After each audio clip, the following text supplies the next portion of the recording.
అందరికీ నమస్కారం అండి. సినిమా 2 రోజుల్లోనే రిలీజు. చాలా టెన్షన్‌గా ఉంది, నెర్వస్‌గా ఉంది. ఇక్కడికి వచ్చిన మంత్రి గారికి, దుర్గేష్ గారికి, ఎంపీ చిన్ని గారికి థ్యాంక్ యూ సార్. మీ సపోర్ట్‌తో చాలా గ్రాండ్‌గా జరుగుతుంది function. Thank you sir. Thank you so much. నా చేతులు, కాళ్ళు వణుకుతున్నాయి నిజంగా చెప్తున్నా. మాట్లాడేసిందంతా పెద్దోళ్ళు మాట్లాడేశారు. కానీ చెప్తా, 5 సంవత్సరాల తర్వాత, ఉప్పెన తర్వాత 5 సంవత్సరాల తర్వాత మళ్ళీ ఇంకో సినిమా చేశాను నేను.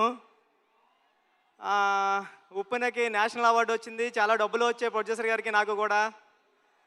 ఇన్ని సంవత్సరాల టైం ఎందుకు తీసుకున్నావురా అంటే, అది ఓన్లీ పెద్ద సినిమా కోసం తీసుకున్నా.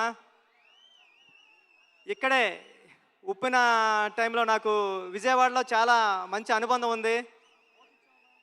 ఒక్క నిమిషం మాట్లాడేస్తాం, ఫటఫట్లాడతా. చరణ్ సార్ వచ్చేస్తారు నెక్స్ట్.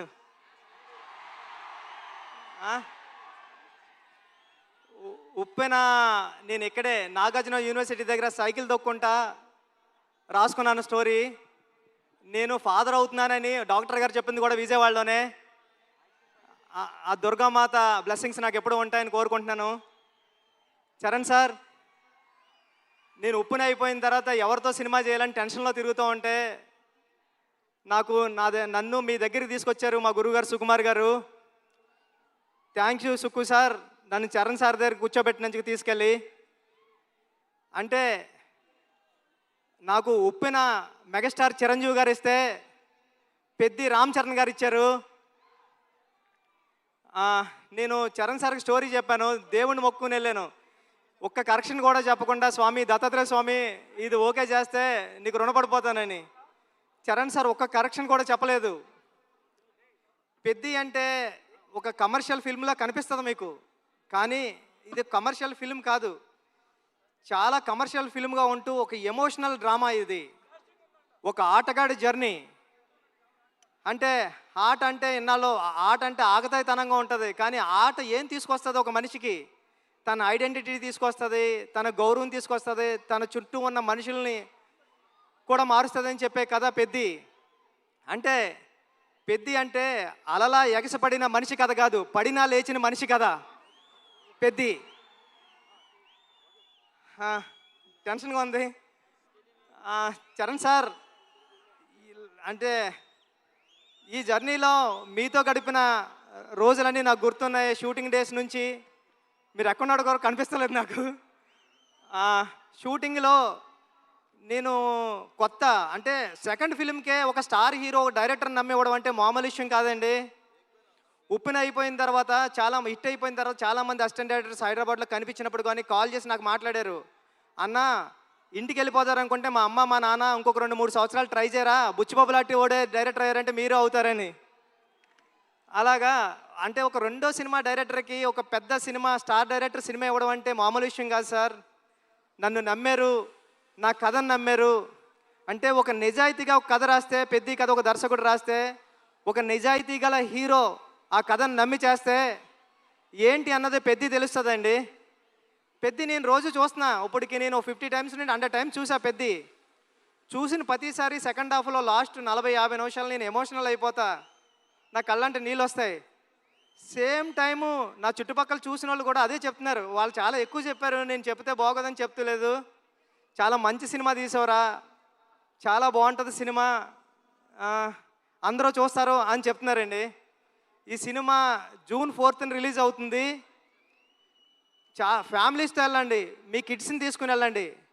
అంటే పెద్ద అంటే ఒక ఆటంకం వస్తే ఆగిపోయే ఒక కుర్రోడి కథ కాదు, ఎన్ని ఆటంకాలు వచ్చినా ముందుకు సాగే కుర్రోడి కథ. నేను 9th క్లాస్లో ఉన్నప్పుడు చదువుకున్నా, పట్టుదల ఉంటే సాధించలేనిది లేదని. 10th క్లాస్ నాన్ డీటెయిల్లో ఉండేది. అలాగ పట్టుదల ఉంటే ఏమి సాధించవచ్చు అంటే చాలా ఇన్స్పిరేషనల్ స్టోరీ పెద్ద జర్నీ. పెద్దిగాడికి విజయం చాలా ఈజీగా దక్కలేదు, చాలా స్ట్రగుల్తోనే విజయం సాధించాడు పెద్దిగాడు. కానీ ఆ సాధించిన విజయం ఎలా ఉంటుంది అన్నది రేపు పెద్ద థియేటర్లో చూద్దరు. కానీ థ్యాంక్ యూ చరణ్ సార్, నన్ను నమ్మినందుకు, నాకు ఈ సినిమా ఇచ్చినందుకు మిమ్మల్ని లైఫ్లో ఎప్పటికీ మర్చిపోను. మీకు రుణపడి ఉంటా సార్ ఎప్పటికీ. Thank you sir, thank you. Janhvi madam, thank you. ఈ సినిమాకి మేమందరం మట్టిలో రస్టిక్గా ఉంటే మీరు తీసుకొచ్చి కలర్ యాడ్ చేశారు. మీ మదర్కి మేమందరం పెద్ద ఫ్యాన్స్. మీ పర్ఫార్మెన్స్ ఎలా ఉంటుందంటే ఒక్కొక్క సీన్లోని ఒక మగరాయిల్లాగా ఉంటుంది, ఒక హీరోయిజం ఉంటుంది మీ పర్ఫార్మెన్స్లో. ఈ సినిమాలో చాలా మంచిగా యాక్ట్ చేశారు. ఈ అచ్చియమ్మ క్యారెక్టర్ని కూడా మర్చిపోవడం అంత ఈజీ కాదు. క్లైమాక్స్లో మీరు చేసే ఆ పెర్ఫార్మెన్స్ కానీ అన్నీ. Satish sir, thank you so much. ఇంత పెద్ద సినిమాని నమ్మి ఏ రోజు ఒక మాట అనకుండా నన్ను ఒరే నువ్వు చేసుకోపో అన్నారు. ఇది 350 కోట్లు ఎంత అయింది, నాకు 25 కోట్లతో తీసా పెద్ద సినిమా. రవి గారు గట్ట ఉన్నారు, కానీ ఇప్పుడు ఇంత బడ్జెట్ సినిమా నాకు ఇచ్చారు. నేను జాగ్రత్తగానే చేశానని నమ్ముతున్నా, ఎందుకంటే మీరు ఎప్పుడు నవ్వుతానే స్మైల్తోనే ఉన్నారు. Thank you sir, thank you so much. Jagapathi Babu garu, అంటే హీరో గారిలో రామ్ చరణ్ గారిని ఎలాగా నమ్ముతారో దీంట్లో అప్పల సూర్య అనే క్యారెక్టర్ ఉంటుంది. అది చాలా చాలా మంచి క్యారెక్టర్ అండి. అప్పల సూరి ఫస్ట్ హాఫ్లో అప్పల సూరిని హీరో గారిని ఎంత బరువైన హృదయంతో మోస్తారో అప్పల సూరి క్యారెక్టర్ని కూడా అంతే బరువైన హృదయంతో మోస్తారు. అప్పల సూరి సీన్స్ వచ్చినప్పుడు మీ కళ్ళంటే నీళ్ళు తిరగకపోతే నా పేరు బుచ్చిబాబు సానాయ్ కాదు. Divyendra garu, love you so much brother. మీ మిర్జాపూర్ సినిమాకి నేను పెద్ద ఫ్యాన్, మీరు రైల్వే మ్యాన్ కానీ అని. Thank you so much sir. మీరు దీంట్లో పెద్దలో పార్ట్ అయినందుకు, ఆన్ బోర్డ్ అయినందుకు thank you so much sir. మీరు చాలా super actor. Love you sir. రండి సార్. ఈ విజువల్స్ అందరూ చెప్తున్నారు, చెన్నైలో నేనుండి రెహమాన్ గారి దగ్గర ఉండి చేసినప్పుడు చెప్తున్నారు అందరూ, ర్యాండీ గారు చాలా బాగా తీశారా, పిక్చర్ అదిరిపోయింది అని. Thank you sir. నేను రాసుకున్న 10 అక్షరానికి ప్రాణం పోశారు. చరణ్ సార్ పర్ఫార్మెన్స్ అంతే నెక్స్ట్ లెవెల్లో చూపించారు. మీరు పెట్టే బ్లాగులు ఎంత బాగున్నాయంటే అది రేపు పొద్దున్న సినిమాలో ఆడియన్స్ అందరూ విట్నెస్ చేయాలని కోరుకుంటున్నా సార్. సార్ అవినాష్ కోలా గారు, థ్యాంక్ యూ. చాలా సెట్లు వేశారు, ఒక 20 సెట్లు వేశారు. వేసి చాలా మంచిగా న్యాచురల్గా తీశారు అవినాష్ కోలా గారు.